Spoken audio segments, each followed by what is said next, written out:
Je vous remercie énormément. La belle, vous êtes énormément compréhensif par rapport à ce que nous faisons.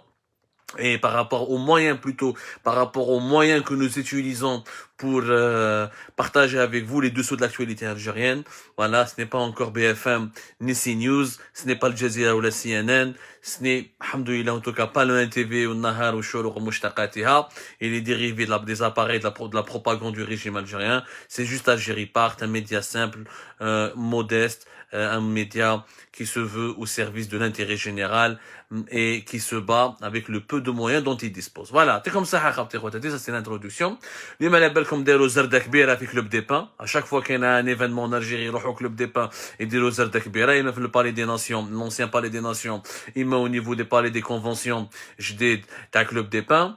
داروا اليوم une nouvelle conférence ou l'ouverture des travaux de la conférence nationale sur la relance industrielle. Jaa Abdelmajid Tebboune, il a fait son speech, il a fait un discours. Bien sûr, il a dit encore une fois des choses que nous connaissons tous.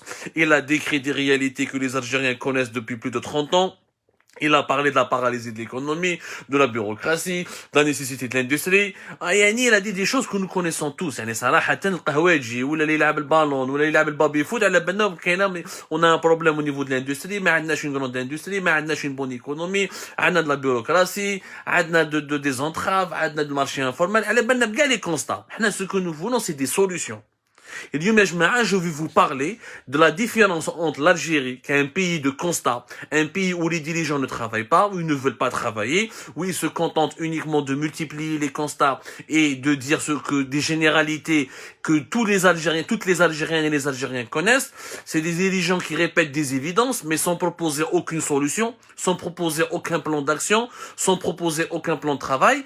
Et les autres pays où on parle pas beaucoup, mais on travaille, même si on n'a pas beaucoup de moyens, mais on va pas se comparer avec des pays développés, les Harboualina, parce que malheureusement, ce que les Algériens ne savent pas, c'est que nous sommes tellement en train de reculer, notamment depuis 2017, 2018, aujourd'hui encore, depuis la pandémie de la Covid-19, depuis 2019 notamment, on a énormément reculé, alors que d'autres pays africains, on va parler aujourd'hui de l'Afrique subsaharienne, de notre continent africain, d'autres pays africains, les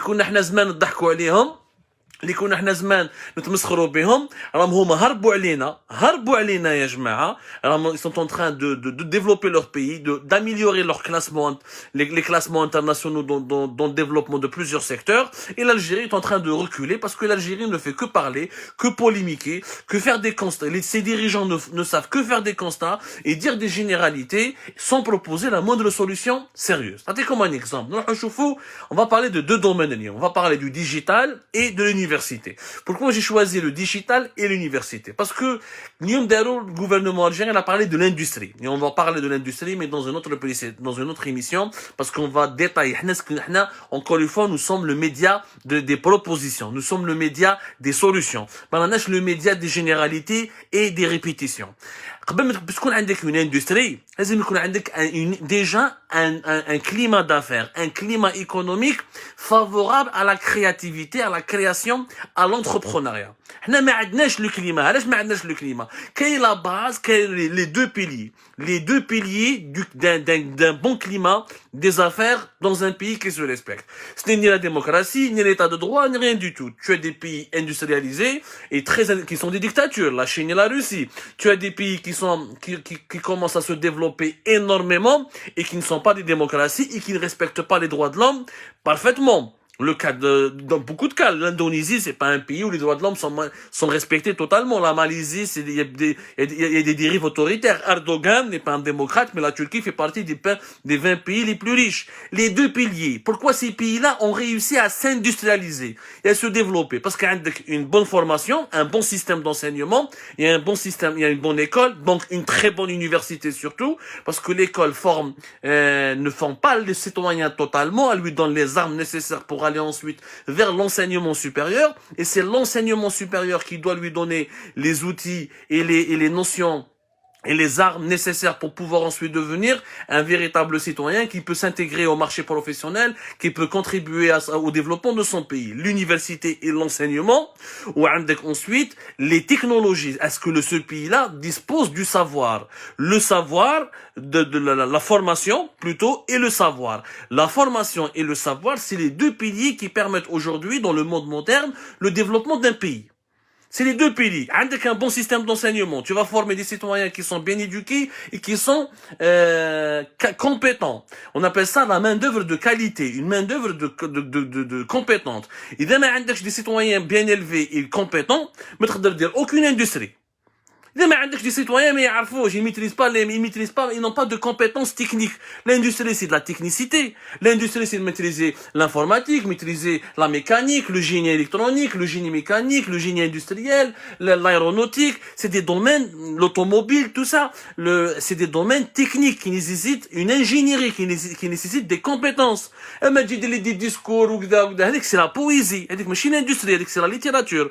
L'Algérie, nous sommes un pays de littéraires. Ou les littéraires. Non. D'abord, la formation. Former des bons travailleurs. Avoir une main-d'œuvre qualifiée. Deuxièmement, avoir le savoir. C'est-à-dire les technologies. Aujourd'hui, toutes les industries du monde ont besoin de ce qu'on appelle le digital. Avoir une connexion Internet digne de qualité, avoir un environnement économique, le numérique, le paiement en ligne, le paiement mobile, avoir un pays où il y a le haut débit, où il y a Internet qui est très bien développé, avoir une administration qui n'est pas dans la paperasse. On appelle ça la gouvernance digitale, c'est-à-dire la gouvernance électronique. Et avoir une administration qui est dématérialisée. Mais chez une administration où la bureaucratie, la paperasse, tu as le registre du commerce, tu as des comptes bancaires, tu as une autorisation pour un foncier, tu peux pas faire de l'industrie. Les deux piliers, la formation et le savoir. Qui dit savoir, c'est l'usage et la maîtrise des technologies de l'information et de la communication. Tous les investisseurs étrangers, ils mettent des milliards dans des pays où il y a de la main-d'œuvre qualifiée, qui peut leur apporter, qui dit main-d'œuvre qualifiée, donc dit valeur ajoutée dans un projet industriel, où ils investissent dans les pays où il y a les technologies de l'information et de la communication. Les technologies de l'information et de la communication, c'est le digital, c'est Internet, c'est le paiement en ligne, c'est le paiement mobile, c'est le e-commerce, c'est la e-gouvernance, la gouvernance électronique.